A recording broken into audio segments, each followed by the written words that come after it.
पश्चिम बंगाल विधानसभा चुनाव की तारीखों का ऐलान अभी नहीं हुआ है, लेकिन बीजेपी और तृणमूल कांग्रेस यहां पर पूरी ताकत झोंक रही है। दोनों पार्टियों की आक्रामकता को देखते हुए अंदाजा लगा सकते हैं कि चुनाव काफी गर्म हो सकता है। लेकिन जिस तरह की हिंसा चुनावों से पहले दिखाई दे रही है, बंगाल के चुनावी रक्त चरित्र का खतरा बढ़ गया है। कल मुर्शिदाबाद में ममता बनर्जी सरकार में श्रम राज्य मंत्री जाकिर हुसैन पर बम से हमला किया गया, जिसमें मंत्री समेत कई समर्थक घायल हुए। उधर कोलकाता में बीजेपी नेता शुवेंदु अधिकारी की रैली में हिंसा हो गई। रोड शो के बाद बीजेपी तृणमूल कार्यकर्ताओं की भिड़ंत के बाद नॉर्थ कोलकाता के बीजेपी अध्यक्ष घायल हो गए। इस पर गृह मंत्री अमित शाह पश्चिम बंगाल के आज दौरे पर हैं और इन सब के बीच सबसे बड़ा सवाल ये कि अगर कानून व्यवस्था का हाल ऐसा रहा तो बंगाल में कैसे होगा हिंसा मुक्त चुनाव। और इस वक्त की बड़ी खबर बंगाल से ही है, जहां देर रात पश्चिम बंगाल के श्रम मंत्री जाकिर हुसैन पर बम से हमला हुआ। यह हमला मंत्री जाकिर हुसैन पर उस समय हुआ जब वो देर रात कोलकाता जाने के लिए निमतीता रेलवे स्टेशन ट्रेन पकड़ने जा रहे थे और इस हमले में मंत्री जाकिर हुसैन गंभीर रूप से घायल हो गए। फिलहाल उन्हें इलाज के लिए कोलकाता ले जाया गया है। हालांकि डॉक्टर्स का कहना है कि उनकी स्थिति सामान्य है। हमले में मंत्री के भतीजे के साथ साथ जंगीपुरा के विधायक भी घायल हो गए, जिनका फिलहाल इलाज चल रहा है।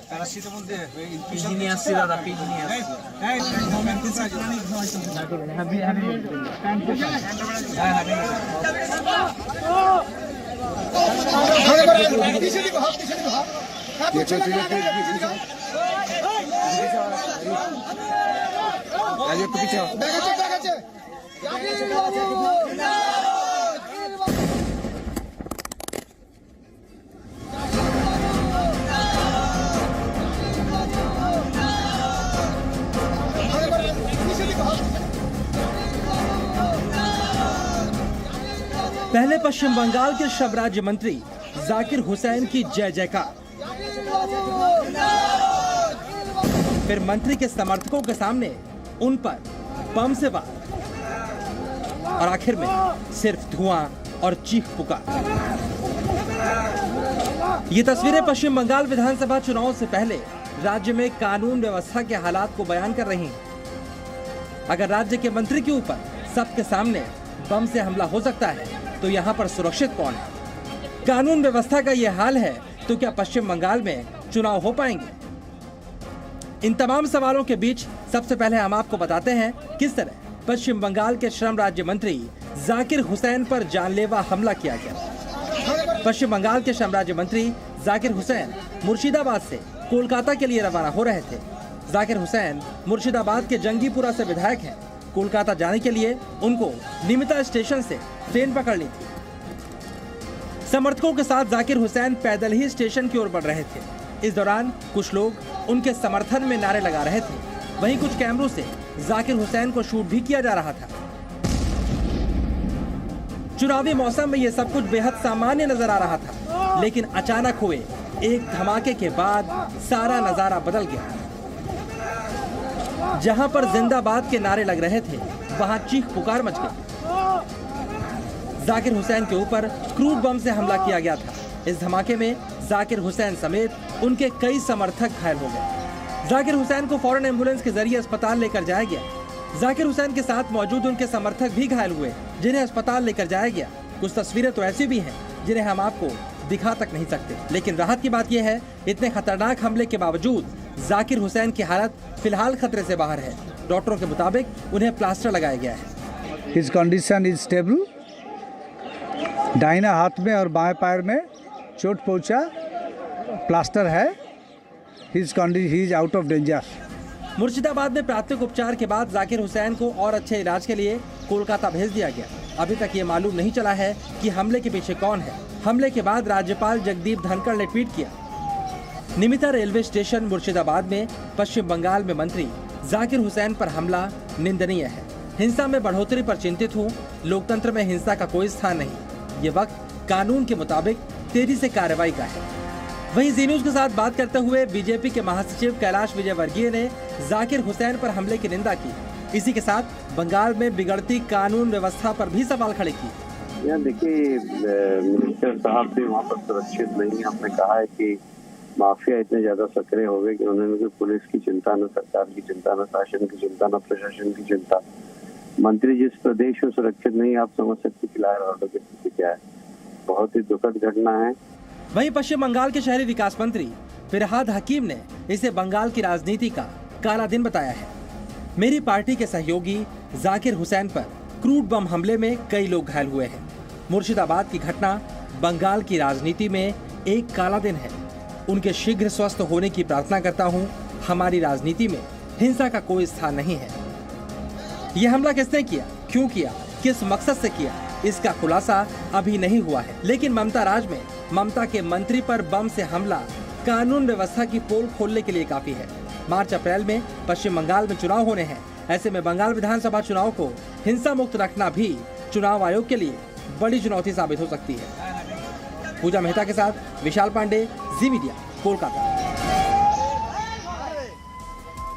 पूजा मेहता मेरी सहयोगी जुड़ चुकी हैं कोलकाता से। पूजा, सबसे पहले अपडेट बताइए, अभी क्या और नई हेल्थ को लेकर जानकारी है मंत्री के, और क्या ये मामला दर्ज करने के बाद पुलिस की जांच कहां तक पहुंची? देखिए, आपको बता दें, लगभग जो है 9:15 से रात को 9:30 बजे का बीच का समय था, जब जाकिर हुसैन जो श्रम मंत्री है पश्चिम बंगाल सरकार में, वो अपने घर से निकलकर नीमतिता स्टेशन जाते हैं ट्रेन पकड़ने के लिए, क्योंकि उनको कोलकाता आना था। तो कहीं ना कहीं पुलिस को ये आशंका है कि शायद जिन्होंने ये हमला किया है उनको ये खबर थी कि वो पैदल नीमतिता स्टेशन जाएंगे और तभी उन पर अटैक होता है। हम विजुअल्स में देख रहे हैं किस तरह से उनके जो है सपोर्ट में नारेबाजी हो रही है, क्योंकि जाकिर हुसैन जो है इस पूरे इलाके में काफी पॉपुलर है, लोगों की मदद करते हैं। तो ये जो लोग उनके साथ थे वो उनके फॉलोअर्स थे, उनके सपोर्टर्स थे, और वही ये वीडियो बना रहे थे जब अचानक से बम से हमला किया जाता है। फिर उनको साथ ही साथ जो सब डिविजन अस्पताल है मुर्शिदाबाद में, वहां पर भर्ती कराया जाता है। लेकिन जो है इतनी ज्यादा इक्विप नहीं है अस्पताल, इसलिए रात को उनको कोलकाता के लिए रवाना कर दिया जाता है। अब से थोड़ी देर पहले ही कोलकाता पहुंचे हैं और सरकारी अस्पताल पीजी में उनको एडमिट कराया गया है और फिलहाल उनका इलाज चल रहा है। लेकिन डॉक्टर्स का ये कहना है कि वो फिलहाल आउट ऑफ डेंजर है और स्टेबल है। लेकिन उनके साथ कई ऐसे लोग हैं जिनको भी गंभीर रूप से चोटें आई हैं, क्योंकि स्प्लिंटर इंजुरीज है, बम से अटैक किया गया है। तो कुछ लोगों को जंगीपुर में ही जो है सब डिविजन अस्पताल में भर्ती कराया गया है और कुछ लोगों को कोलकाता लाया गया है। लेकिन सरकार ने इस पर एक्शन लेते हुए रात को ही जितने सीनियर पुलिस अधिकारी है वो स्पॉट के लिए रवाना कर दिए थे।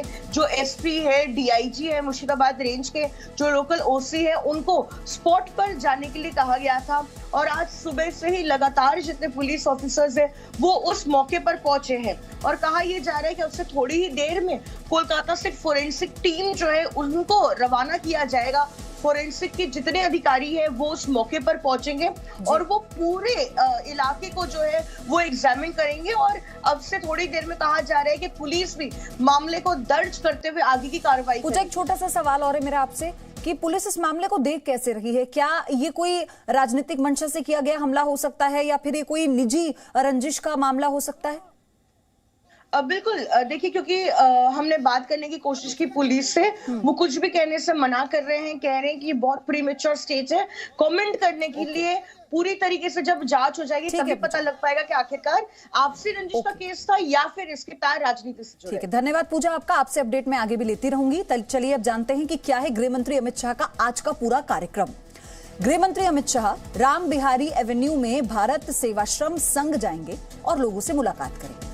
इसके बाद अमित शाह गंगा सागर हेलीपैड पहुंचेंगे और वहां से सड़क के रास्ते कपिल मुनि आश्रम जाएंगे। इसके बाद वो गंगा सागर से नामखाना जाएंगे। नामखाना में गृह मंत्री इंदिरा मैदान में परिवर्तन रथ यात्रा को हरी झंडी दिखाएंगे और फिर एक जनसभा को संबोधित करेंगे। दोपहर में वो नारायणपुर जाएंगे, जहां एक शरणार्थी परिवार के घर उनका भोजन है। नारायणपुर गांव से शमशान काली मंदिर पहुंचेंगे, जहां वो एक रोड शो करेंगे। शाम को वो कोलकाता जाएंगे, जहां अरबिंदो भवन में एक कार्यक्रम में शामिल होंगे और शुक्रवार को गृह मंत्री कोलकाता में शहीदों को श्रद्धांजलि देंगे। तो 2 दिन का जो दौरा है उसका पूरा कार्यक्रम, पूरा टाइम टेबल गृह मंत्री का इस वक्त आप न्यूज़ पर देख रहे हैं।